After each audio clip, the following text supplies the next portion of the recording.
A partir de este momento, están entrando en un paréntesis donde las palabras posibilidad, opciones y decisión toman significado. RCR presenta Dosis Alternativa con Marilia García y Jackson Vargas.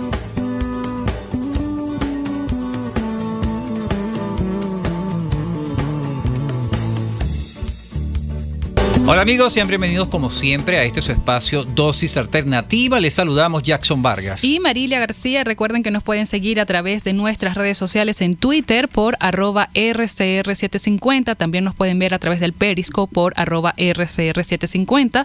Sintonizarnos a través de Facebook Live y vernos a través de RCR.tv, la radio que se ve. Así es, amigos. Marilia, hoy vamos a tratar un tema, a conocer un poco sobre lo que está detrás de las infecciones recurrentes en los niños, porque unos se enferman más que otros, qué papel juega en esto el sistema inmunitario. Todo esto nos lo va a dar a conocer, o las respuestas a estos planteamientos nos las va a dar vía telefónica Marieli Herrera Maimone, inmunólogo, alergólogo, pediatra. Bienvenida, doctora. Muy buenos días, Marilia. Hola, Jackson. ¿Qué tal? Gracias por la invitación. Bien interesante este tema. Siempre cuidamos a nuestros niños cuando somos evidentemente padres y quizás más que todos los primerizos, y a veces no entendemos por qué ese tipo de situaciones de enfermedades que se les quitan, estos resfriados les viene, comunes, a pesar de que uno los cuida, que los sobreprotege. Pero ¿por qué viene eso? Bueno, para eso nos lo va a explicar la doctora Marieli Herrera. Doctora, vamos a entrar primeramente en explicar a qué llamamos infecciones recurrentes. Bueno, a mí me gusta siempre hacer esquemas y gracias a Dios y a los trabajos de investigación podemos utilizarlo. Normalmente los niños se enferman y todos lo sabemos, entran a la guardería y empiezan a tener moquito más de lo normal. Hay una tablita que siempre utilizo en la consulta para explicarle a las mamás y para tranquilizarla. Aproximadamente un niño entre los 0 y los 2 años puede, si tiene los factores de riesgo, por ejemplo, estar expuesto, enfermarse de 6 a 8 veces al año. Eso quiere decir que pudieran darle una gripecita aproximadamente cada mes y medio o cada 2 meses. En la medida que van creciendo, esa frecuencia va disminuyendo. Claro. Y estas enfermedades, yo no sé hasta qué punto, claro, evidentemente nos alertan, pero también nos quiere decir que su sistema inmunológico está reaccionando, ¿no? Sí, de hecho es positivo. No toda la enfermedad es negativo. Hay una necesidad para el sistema inmunitario de aprender. Ajá. Y aprende muchísimo cada vez que le da una infección. Ahora, la mayoría de los casos donde uno dice esto no es normal, el diagnóstico primario lo hace siempre la mamá.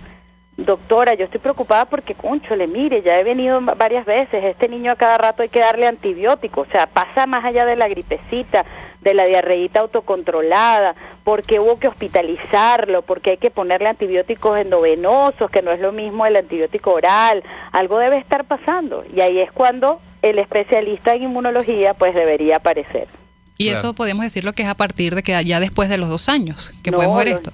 Los niños con infecciones recurrentes pueden nacer. Desde el nacimiento uno se da cuenta que algo no está bien. El recién nacido que entra a terapia intensiva, hay una parte del recién nacido que puede hacerlo más vulnerable a las infecciones, que su sistema inmunitario está creciendo o no se ha desarrollado. Pero ya después cuando vuelve otra vez, o inclusive cuando fallece, o cuando hace reacciones severas a vacunas, hablamos de vacunas desde recién nacido, pero tú dices, no, aquí algo está pasando. ¿Y cuáles son estas causas, doctora, de las infecciones recurrentes? El mensaje positivo que le quiero dar a todos es que el 50% de estos pacientes son sanos. Simplemente hay algo que hay que acomodar, generalmente tiene que ver con alimentación. En otra oportunidad hablamos sobre el sistema inmunitario que se ubica en su 70% en el intestino. Entonces, si un niño es alimentado con fórmula, con alimentos no adecuados para su edad, está inflamado, entonces esa gripecita que debería durar 3 días se pasa de lo normal. La mayoría de los pacientes son estos pacientes, inclusive 50, yo agregaría otro 30% de los mal llamados alérgicos. Digo mal llamados porque simplemente son niños que están inflamados. Y al estar inflamados, pues esa respuesta a esas gripecitas son exageradas. Pero hay un 10% de este total de niños que tienen infecciones recurrentes que padecen una enfermedad de base. Por ejemplo, un niño desnutrido, un niño que tiene diabetes, un niño que tiene fibrosis quística, que tiene enfermedad de base que lo debilita. Esto también va a hacer que su sistema inmunitario esté bajito. Pero falta otro 10%, si sumamos los porcentajes, de un grupo de pacientes que se llaman pacientes con inmunodeficiencias primarias. Y esa es mi especialidad, que yo tuve el placer de estudiarla en España. Es decir, cuando ese paciente ya la infección se nos va y ya descartamos que no es por alergia, que no es que tiene diabetes, que no está desnutrido, entonces ¿qué pasa? Pero antes de caer allí, doctora, a ese punto que lo tenemos también en nuestra pauta de preguntas para un poco, bueno, enterar a las personas que nos están escuchando de todo lo que está alrededor de este tipo de enfermedades o de infecciones recurrentes, vamos a preguntarle, doctora, que cuando hablamos de una infección recurrente normal y una anormal. Bueno, la definición no tiene, como todo en medicina, una barrera muy clara, ¿no? Pero sí, por supuesto, hay una variable que es la frecuencia, o sea, cuando es más frecuente de lo normal, cuando esa infección amerita hospitalizaciones, cuando se complica, cuando no hay un comportamiento normal, es decir, si tiene la otitis, ¿por qué tiene que darle bilateral, supurativa, sabes, pus? ¿Por qué tiene que complicarse con una automastoiditis? O sea, que se expande, o sea, que no hay quien frene. Y tenemos la frecuencia, la intensidad y la severidad, o sea, que el paciente amerite terapia intensiva por una infección respiratoria. O sea, ya ahí todo el mundo se alerta, pues ahí a que algo está pasando normal. No hay una barrera estricta matemática, pero el médico se da cuenta que algo raro está pasando con ese paciente. Eso es importante, y yo quiero rescatar esto de lo que está diciendo la doctora, que los niños hay que controlarlos desde que nacen, mantener un control estricto y quizás tener hasta un médico, quizás particular, que no necesariamente un especialista, pero sí que lo supervise cotidianamente. ¿Cuánto tiempo debería, después que un niño nace, cuánto debe ser los periodos en que una madre lo lleve al médico para tener un control que sea eficiente? Bueno, en pediatría, y yo soy inmunólogo, pero también soy pediatra, y amo la pediatría y no la dejo de hacer, deben acudir, por supuesto el niño cuando nace lo evalúa un médico, inmediatamente antes de los 15 días debe ir a su primera cita formal, y luego mensualmente, durante el primer año de vida, tiene que ir a control. Ahora, si hay un diagnóstico, estos pacientes míos con inmunodeficiencia tienen que, el control prácticamente va a depender de cómo esté el paciente, pero es mucho más frecuente. Claro, digo esto, doctora, y te digo, Marilia, también como comentario, que es porque las madres, quizás las primerizas o por tradición, tienden a usar medicamentos caseros para atender de repente la mucosidad en un niño, ¿no? Es que está resfriado porque le ponen una media, o sea, X. Y entonces, quizás esto, si el niño está con esta patología que es inmunodeficiente, esto le va a traer consecuencias graves, ¿no, doctora? Claro, es que los guarapitos y los tratamientos caseros son maravillosos en los niños sanos, y es perfecto, mientras menos agresivos seamos. Yo soy de las que voy a la raíz del problema. O sea, no es con un antibiótico a cada rato que vamos a resolver un niño mocoso. Y soy una defensora de cuidar la microbiota, que es una de las cosas que generalmente está fallando en el niño normal, que se infecta frecuentemente. Hay que cuidar eso, y para eso somos pro lactancia, pro parto, pro cuidado y pro tratamientos caseros, ¿cómo no? Pero estos pacientes, tú ves que se sale de ese patrón, oye, le nació por parto normal, toma lactancia exclusiva, le doy su guarapito y se me complica, entonces algo más está pasando. Es así, y los niños que no son vacunados a tiempo también pueden ser más débiles, ¿no?, a estas inmunodeficiencias. Es que con las vacunas tenemos una gran controversia, porque justamente los pacientes inmunodeficientes pueden hacer respuesta grave a determinadas vacunas. Por ejemplo, las vacunas de virus vivo. Entonces uno tiene que estar muy pendiente. Cuando uno lee las letricas chiquiticas de las vacunas, si el paciente, por ejemplo, a grandes rasgos no tiene anticuerpos, yo no le puedo poner una vacuna que esté viva y que necesite de su sistema inmunitario para que la respuesta sea adecuada. ¿Qué pasa allí, doctora? La vacuna, tengo entendido que cuando uno le ponen una vacuna, nos conectan o nos colocan el virus o de la enfermedad para generar anticuerpos. Eso tengo entendido que es la vacuna. Y si la persona no tiene los anticuerpos, eso... ¿Cómo reacciona? La persona se puede contaminar, es decir, se puede enfermar de eso que queremos poner una vacuna. ¿Cuál sería la reacción después? Tiene las dos posibilidades. Uno, que la vacuna no le haga nada porque si no produce anticuerpos. Estoy poniendo un ejemplo grande. Claro. Si no produce anticuerpos, pues ¿para qué le estoy poniendo la vacuna si el anticuerpo no se va a producir igual? Pero también tenemos el otro lado del paciente que puede tener una complicación severa por la vacuna. Ahora, esto solo en los pacientes con inmunodeficiencia. Debemos ponerlo en letras grandes. No es que no hay que vacunar, mosca, hay que colocar las vacunas de niños sanos. Y no es conveniente que los médicos antes de colocar una vacuna hagan pruebas, unas pruebas necesarias, digo yo, para determinar si el niño tiene o no anticuerpos. En los congresos de inmunodeficiencia, a los cuales he tenido el honor de asistir a su mayoría, eso es uno de los grandes temas. ¿Cómo saber, por ejemplo, cuándo colocar o no la vacuna de la BCG? Yo he visto más pacientes morir por la vacuna de BCG que pacientes morir por tuberculosis. Y estos pacientes que han muerto por la vacuna BCG tenían una inmunodeficiencia y nos dimos cuenta después. Ahí viene la controversia. Por eso se crean pruebas. Ahorita en otros países hay una pesquisa neonatal para identificar los pacientes que no tienen linfocitos T, que es como si tuvieran un SIDA, pero no producido por el virus de inmunodeficiencia, sino por un defecto de su sistema inmunitario. O sea, nacen sin la posibilidad de producir linfocitos T y eso te lleva a no producir anticuerpos. Ese tipo de pacientes se presenta con una inmunodeficiencia severa al nacimiento, es una urgencia de hecho. Entonces se hacen como pesquisas, una prueba así como la del talón, donde se identifica si el paciente tiene o no esos linfocitos antes de poner la vacuna. Eso está ocurriendo, por ejemplo, en Estados Unidos y en varios países de Europa. Importante que también se hiciera aquí en nuestro país. Doctora, con esta información no vamos a quedar. La invito a que permanezca allí en la línea telefónica. Ya regresamos con más de Dosis Alternativa. Hoy hablando sobre las infecciones recurrentes en los niños. ¿Por qué unos niños se enferman más que otros? Ya venimos con más de Dosis Alternativa. Volvemos en breve con más Dosis Alternativa. Porque en la gama de posibilidades, usted toma la decisión. Solo por RCR 750 AM y rcr.tv.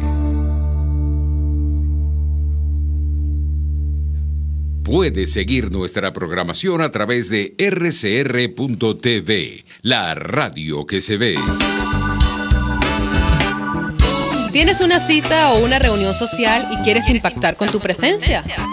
Lorena Chacón, maquilladora y experta en todo tipo de peinados, te ofrece su experiencia para que proyectes tu belleza.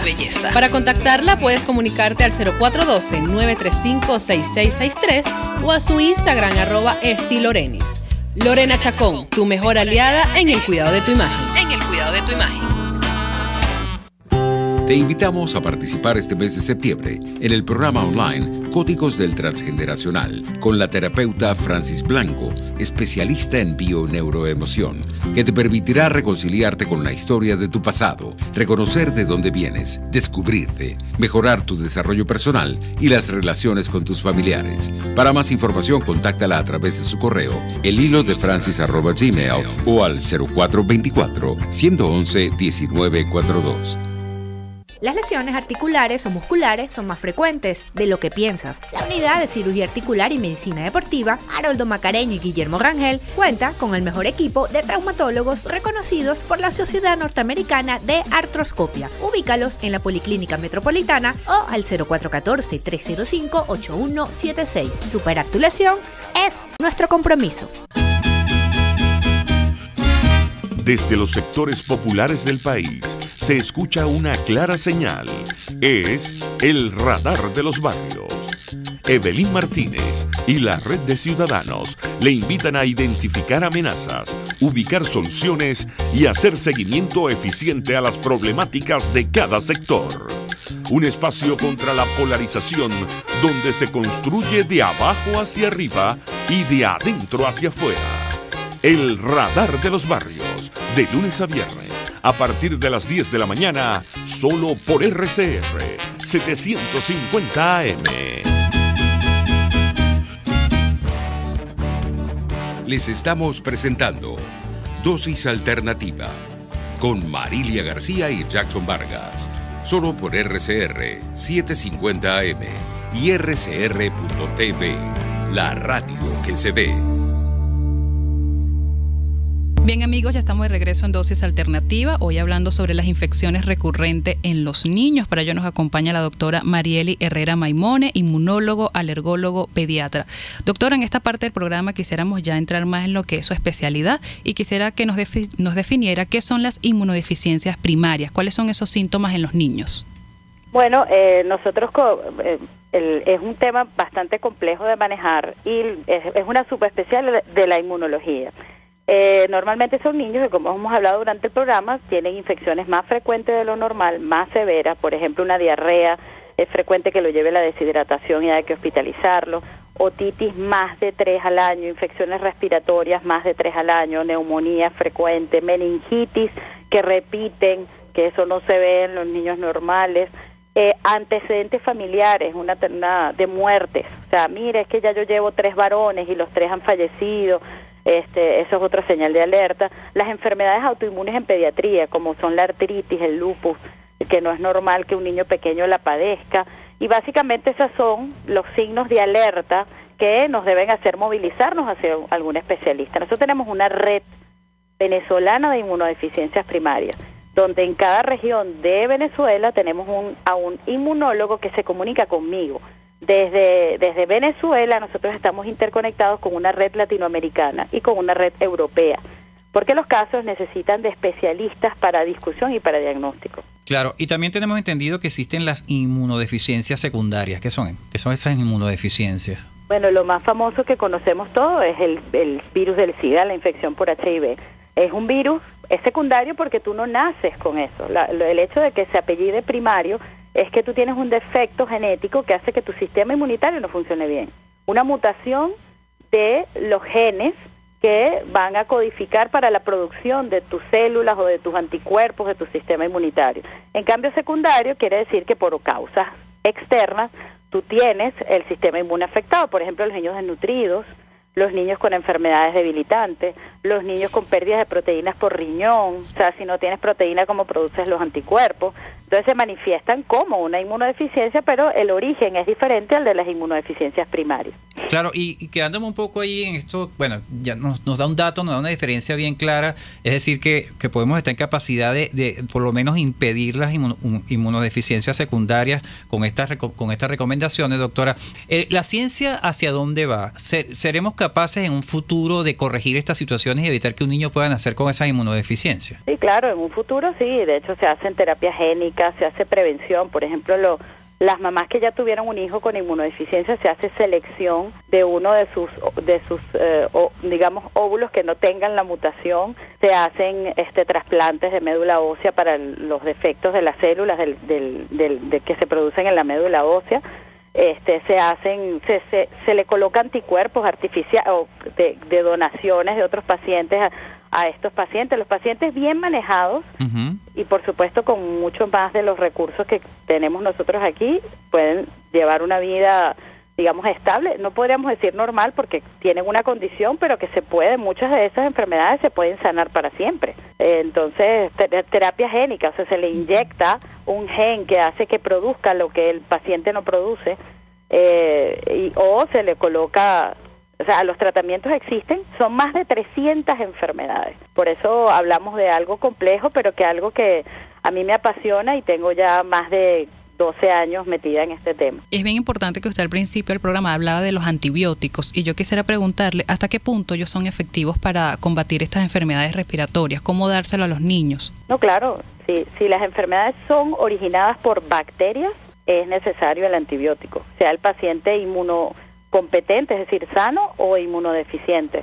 Pero cuando las infecciones son por virus o por hongos o por otros agentes, los antibióticos ahí no tienen nada que ver. Pero tenemos entendido que los antibióticos son diferentes para cada enfermedad, ¿no? Porque a veces tenemos que el niño tiene un catarro común y no podemos darle un antibiótico igual para otra enfermedad. Porque el catarro común generalmente está causado por virus y los virus no se matan con antibióticos. Cada infección tiene sus bacterias predilectas, o sea, es decir, no es lo mismo una bacteria de oído que una bacteria de riñón. Generalmente hay unos manuales que uno cuando estudiaba los cargaba encima, ya eso está en el cerebro, de cuáles son los antibióticos que uno va a colocar de forma empírica cuando uno ve a un paciente con determinada infección localizada en alguna infección. Y eso es igual.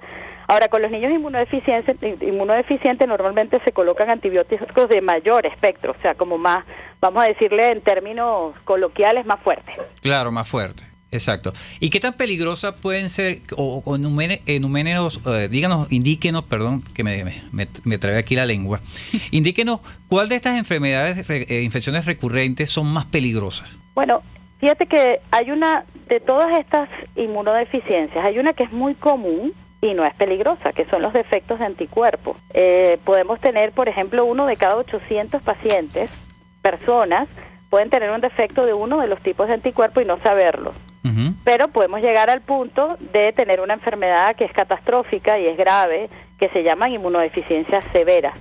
para severas combinadas. Cuando hablo de combinado quiere decir que tanto lo de anticuerpos como las células no están. Entonces ese tipo de pacientes, para que los alumnos lo entiendan, lo llamo como un SIDA-like. Bueno, imagínate un niñito recién nacido que como si tuviera SIDA. O sea, que le puede dar un virus, un hongo, una bacteria o cualquier germen invasor que se lo puede, vuelvo y voy a decir palabras coloquiales, comer en 2 segundos porque su sistema inmune no lo puede frenar. Entonces podemos ir desde algo asintomático, como el defecto de IgA, que tienen 1 de cada 800 personas, a defectos fatales, como son las severas combinadas. Hay un espectro de 300 enfermedades diferentes. Así es. Bueno, le damos las gracias a la doctora Marieli Herrera Maimone, inmunólogo, alergólogo, pediatra, por habernos aclarado hoy todas las dudas con respecto a las infecciones recurrentes en los niños. Esas preguntas que nos hacemos los padres, ¿por qué unos niños se enferman más que otros? Así es, amigos. Estuvimos trabajando para ustedes en la dirección general de la estación, Jaime Nestares. En la gerencia de producción, Wilixa Arcaya. En los controles, César Arteaga. Bueno, recuerden que pueden seguir interactuando con nosotros a través de nuestras redes sociales en Twitter por @RCR750 y sintonizarnos en vivo a través de nuestra página web rcr.tv,